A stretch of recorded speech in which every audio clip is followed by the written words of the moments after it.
नमस्कार सर, ये हमारा पोल्ट्री फार्म है।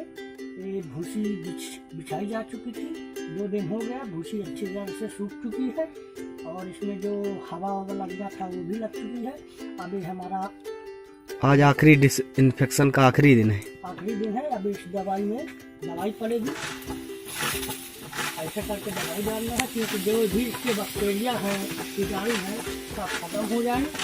ये आज हमारा डिसइंफेक्शन कल आखिरी दिन है और भूसी के ऊपर भी एक बार दवा डालते हैं अपन, ताकि जो भी बैक्टीरिया इस भूसी में है, जो भी भूसी को 2 दिन सूखना जरूरी है।